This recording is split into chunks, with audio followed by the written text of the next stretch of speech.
welcome back to my channel. I'm going to be talking to you guys today about my pregnancy as well as my diagnosis that I actually got with Caston, and I will be talking about my labor and delivery. But before I get started, I actually wanted to commend and give a shout out to the doctors and nurses and nurse practitioners in the facilities out here in the NICU that's actually taking care of these babies, making sure they stay safe and healthy. And I actually wanted to give my heart out to each parent who's actually going through this COVID-19 situation. Hopefully you guys are able to see your babies. I know some hospitals actually are having restrictions on visitations to the NICU now because of it.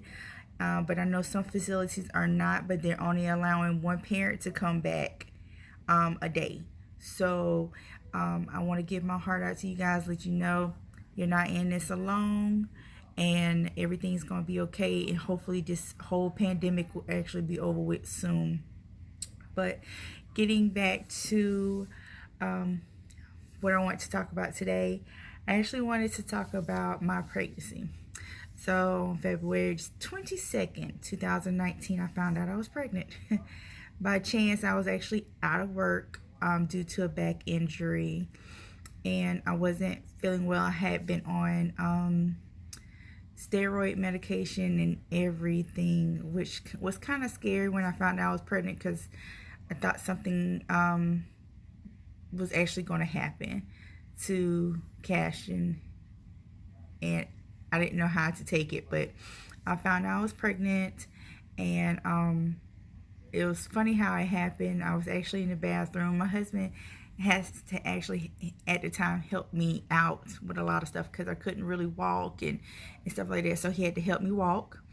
I was actually in the bathroom, and something was just like, I woke up that morning and was like, I needed to take a test. Something just told me to. So I did, and test came back positive. Now, this is actually after 6 months of enduring a loss because I actually had a miscarriage in August 2018. And I remember because it's so funny, it was August the 22nd, I lost the baby. August the 18th, I found out I was pregnant, 2018. And it was 6 months to the day when I found out I was pregnant with Cash. So I actually went and took a test, called my husband into the bathroom, and he looked at me. He was like, "What?" I was like, "You need help?" And I was like, "How much you love me?" He was like, "A lot." I said, "How much?" He was like, "A lot." Why? And I pulled the test out and I said, "You love me this much?" And he started laughing and he was like, "Man, we too old for this." We're never too old to have kids, but he was being funny. And so what I ended up doing was calling my doctor's office just to confirm the pregnancy, get it on file, because last time I found out too late, I actually ended up, like I said, having a miscarriage. It was a devastating blow, very painful situation, but things happen for a reason, and I'm a firm believer of that. So went to the doctor's office on that date, confirmed my pregnancy. Very first person I told was my sister.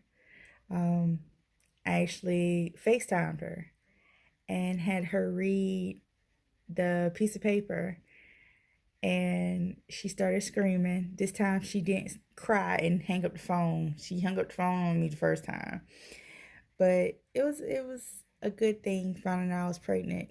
I was kind of scared because I was scared every little thing that happened. I was like, oh my God, you know, after having the loss of a baby, you still reel from it. You have fear in your heart. Something's going to happen to your fetus. And, when I had my ultrasound, they were trying to determine how far along I was. I was supposed to have cashed in October the 25th, is what they gave me. So around that time, I think it put me at 6 weeks, I want to say. But when they did the ultrasound, all they saw was the sac. So they didn't see an implant or anything. Like they just saw a sac. And I went back 2 weeks later. There he was. So pregnancy pretty much went well for the most part up until my 14th week. Went to a private place, a private ultrasound technician, to find out how far along I was, because my doctor's office wouldn't do it until I turned 20 weeks. So I went 14 weeks and found out I was having a boy. And it was so funny because we were in there and she was like, I have a feeling I know what it is. And I look and I said, oh God. And my husband's like, what is it? I don't even see what y'all looking at. And I'm like, it's a boy. And he was like, how you know? And she had to point it out to him. It was the craziest thing. My sister had Denari said that she knew I was having a boy anyway because she had a dream that I was having a boy. Go fig. But I want to say 18 weeks. Yeah, 18 weeks. Went back for an ultrasound. They noticed something wasn't right. So came back at 22 weeks. He still hadn't gotten any bigger. And so they wanted to make sure the diagnosis that they had was what it actually was. So they sent me to a specialist in Columbia. And that doctor, who I cannot remember his name, saved my life, but he was amazing. He was upfront honest with us about everything, and he handed down the diagnosis to us of IUGR, which is intrauterine growth restriction. And I actually heard another doctor on YouTube call it retardation. No, sir. You're not going to sit up here and hand me down that when I'm a firm believer, when it doesn't matter how you describe it, my baby's perfect. Whatever. But anyway, so I went in, saw the doctor. Doctor told me, yes, it's intrauterine growth restriction, which basically means your baby's small. There's no particular reason behind it. A lot of people say that it's because of, previous conditions, one being high blood pressure. And I did have high blood pressure in the past, and I actually was able to get off my medication, which was, I want to say 2 years prior. Yeah, 2 years prior to me getting pregnant, which was a good thing. To me, it was, but apparently it wasn't a good thing because it actually had, so I read it actually had influence on my diagnosis. But I was okay with it because in my eyes, as long as he was healthy, I was okay. So I actually went back at 28 weeks. 28 weeks, I ended up getting admitted to the facility, to Prisma Health. And I actually had to get those annoying steroid shots for his lungs because they just knew he was coming early. And so he did. I stayed in the hospital. I was in pain the whole time I was in the hospital. I want to say probably 4 or 5 days before I ended up having him, I actually started having contractions. So they actually had to give me medicine for the contractions. They checked me, which I already knew I was going to have a C-section. There was not going to be any vaginal delivery. I was high risk. On top of that, I actually had a surgery back in 2013 called a myomectomy, which means I had uterine fibroids and I had a surgery to remove them. They did come back with my pregnancy. That's why I was high risk. I actually ended up with a total of six more being pregnant with him. So that was another fear on top of it for me because I was worried he wasn't going to have enough room, which with him being so small, he actually had the biggest fibroid was actually pushing against his chest. So They had to keep an eye on him with that. And I'm trying to think. I think I remember them saying that he was at the time 1 pound 8 ounces, I believe, at the time I got admitted. So they kept me on monitors the whole time. I was not able to get up out the bed at all unless it was just to go to the bathroom. That's it. That's the only time I got off of the monitors until I want to say 3 days before I had him. I was allowed to get up, get out the bed, move around, sit in a different chair, relax. Um, because to me, I felt like me being in the bed was actually putting more stress on me because I was getting annoyed and aggravated, and the doctors were not actually being 100% with me. I only had one doctor that came in, and she was upfront honest with me about everything. No, you're not going home. No, you have to stay here because we fear that if you go home, something's going to happen. Thank you for being honest with me. And that's exactly what I told her. Thank you for being upfront and honest with me about that. I said, because everybody else is sugarcoat stuff around me, and I don't like that. It's making it seem like there's more to it than what they're actually leading on to. So I actually ended up that Tuesday before I had him, my sister came down here from Georgia. She had to go take my niece to school. So it was my sister, her boyfriend at the time, which is now her husband, my niece, my nephew, came down to see me. And my husband actually had to go back with them to Orangeburg to help her move into her dorm. So cool. Everything was good. He came back safe. Everything was all good. And just throughout the night, periodically, I was getting real uncomfortable, in pain a lot. It was like more than what I normally was used to. So, it just so happened that my nurse came in at 3 o'clock, and I was like, I don't feel good. Something's not right. And she was like, what's going on? I was like, I don't know. I'm in a lot of pain. Checked my blood pressure. Everything was fine. She was like, well, hold on. Let me go ask the doctor if I can give you something. Cool. Called the doctor. Doctor was like, yeah, give her some Tylenol. Whatever. I just need something. I couldn't get any sleep. I was in a lot of pain. And I don't know if anybody has ever been in those labor and delivery beds. They are not comfortable at all. So just imagine being in a labor and delivery bed on days on end, from the 5th of August, and I ended up having him on the 14th of August. So that's a lot of days to be sitting in a bed, an uncomfortable bed, and my legs kept swelling up, so they actually had to put me on the compression cuffs on my legs. Not only that, but I had to get stuck numerous times to the point where they couldn't even put another IV in me, so they had to call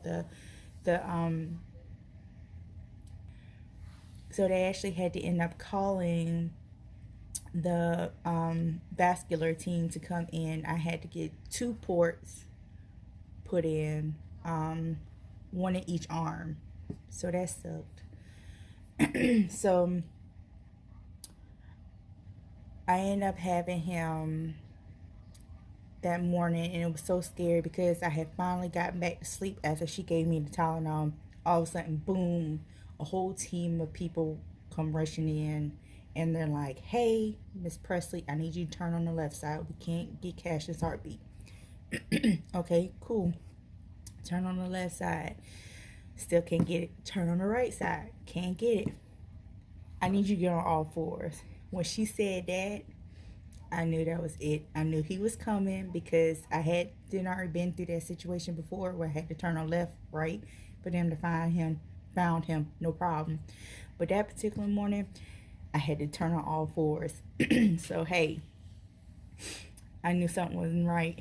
So they still can't find his heartbeat. So, being a first time mom, everything bad just runs through your head. You know, you're worried, you're sad, you start crying, you know, what's going on with my baby, you know, is he okay? They couldn't get him, so they had to rush me to the OR, which luckily, you know, if anybody else's facility, hospital is like the one here, the OR is like right there in the labor delivery area. So on the same floor. So went to labor and delivery. All I remember is the anesthesiologist saying, Miss Presley, everything's gonna be okay. Cool. All of a sudden, I come to, I wake up. The nurse is like, "Hey, everything went well," and I'm like, "Where's my baby?" He's fine. Your husband's with them. He actually came out kicking and screaming and breathing on his own. Her exact words. And I'm like, okay, really? Now where's my husband? Where is he at? She's like, okay, let me go get him. She came and got him. She went and got him and came back, and he showed me pictures, and he was the tiniest little thing ever. And I'm like, oh my God, how much did he weigh? She was like, he was 1 pound, 12 ounces. So I'm like, okay. She asked me if I was okay, if I'm in pain, anything like that. And it took him a while to actually get me a room on the floor. So I was actually in recovery for a while. So I ended up in recovery. I asked when I was able to go see him in the NICU. I wasn't able to go see him until later that day. So I had him 4:18 that morning. I went to see him sometime probably 12 hours after that because I was on a high dosage of pain medication because I was allergic to morphine and tramadol. So they had to put me on something else. So I was on a high dosage of medication to help ease the pain because um, I had to have an emergency C-section. It sucked, but it was worth it. Now, getting to go see him was a crazy feeling because um, I got to the fifth floor and I'm like, okay, Miss Presley, he is. And the first time I saw him, I remember I bawled. I bawled my eyes out. I couldn't believe it, how tiny he was. He was the smallest thing I've ever seen, but he was so precious. And they told me, his nurse practitioner came up to me at the time, and she was like, he's the smallest thing she's ever seen, and he was so handsome. And I was like, thank you. And I was like, how is he doing? She's like, well, she was telling me all the connections that she had on him, what they were for, explaining everything to us, and that he's in good hands. I know he's in good hands. I'm not worried about it. So as time goes on, you know, of course, we ended up going to visit him several times through the 3 days I was actually there in the hospital. my dad, my dad and my stepmom came. So I actually took them, and I think at the time my husband ended up going back to work, or he actually went. No, he went home. That's what it was. He went home to go take care of some stuff, and it was the craziest thing because when I went in to see him, of course, you know, only two people could go at a time. So I took my dad back first, let my dad see him, and my dad was like, "Oh my God, he's so tiny." And I was like, "I know." He's like, "Well, he got some big feet on him. He got a lot to grow into." Yes, I know. So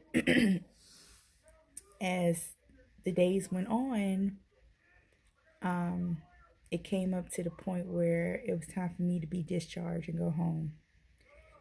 I don't know if anybody ever experienced a NICU situation where you go home, but your baby can't come home with you. a piece of you is gone, is missing. As a mom, you know, things will never be the same until you can actually get back in the same room with your child. So I actually didn't talk on the way home. My sister called me, but I didn't want to talk. I was upset. I cried and everything. And it's like, people are like, oh, I understand. No, I don't think you do, because you don't know how it feels. You've never been in my shoes. My particular shoes is that, for one, I grew to accept the fact that, I was given a diagnosis that I would never be able to have kids. And then all of a sudden, I end up pregnant not once, but twice.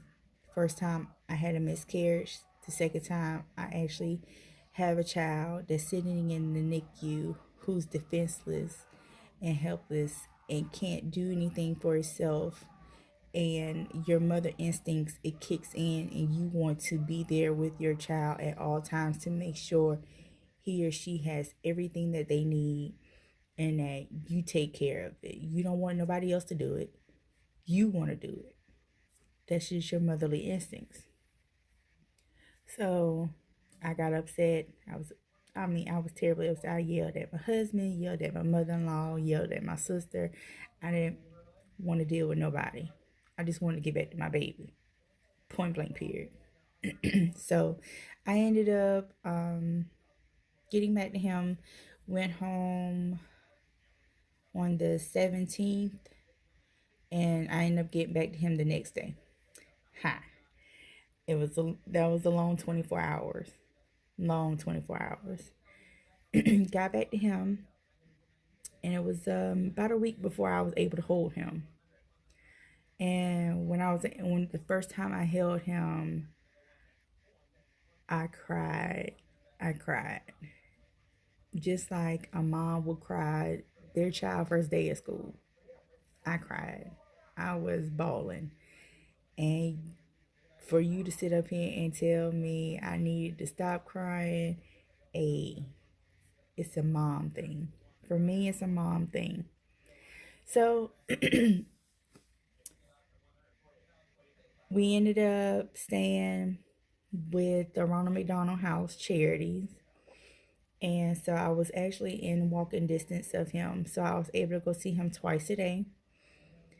And every day it was something new. He did something where he hit a milestone. And then, just like in every typical situation, there's ups and downs. And then you see parents who come in with their baby in the same room as your baby, and they get to go home while your baby's still here. It's heart-wrenching, but I mean, you have to have the mind frame of, my child is not like them. My child is different. My child is special. He's here a little while longer for a special reason. I knew he was. So we already had the notion that Cashton was going to have probably some challenges and developmental delays, and we were okay with that. I mean, he's still our child. He's still a gift from God. Something that we didn't even think we were going to be able to have, but now we do. And he's the cutest little thing ever. Every time somebody sees him, they're like, oh my God, he's so handsome. He loves to smile. He loves to laugh. And I'm grateful every day for him, and don't know what I would actually do without him. He's just a chapter in our book now that we're able to get through, because we know that if it wasn't for prayers and family, we wouldn't be able to say, we're doing okay. And I know a lot of people say, well, the mom the mom does everything. Yeah, I do a lot. I make bottles, change them, feed them, in the middle of the night, he gets breastfed. He gets formula throughout the day, breastfed in the middle of the night. It wasn't like that in the beginning because it was hard for him to latch because he actually ended up having a tongue tie. So breastfeeding in the beginning was very painful. He's already had one surgery, which it was small, minor, but it was painful to me to watch. And that would be, getting his tongue tie fixed. So they had to cut that. He's doing great now. So I want to be able to have a discussion about the IUGR diagnosis that he had, that he actually got. He's significantly smaller than a 7-month baby. Oh well, but hey, he's my child, And with that being said, if you guys have any questions about IUGR, my experience with IUGR, right now Cashton's asleep. I would have him right now with me, but he's asleep. So the next time I actually make a video, I will make sure he's awake and I have him with me. If you guys have any questions, please comment. I will definitely get back to you guys on the questions. And any mom out there, or if you know any mom who's experienced this diagnosis, please have them reach out to me. I want to be able to talk to somebody who's going through this too, because I don't know everything there is to know about having an IUGR baby, and I need to know what to expect. If anything I need to actually look out for, I would definitely appreciate any help or any suggestions.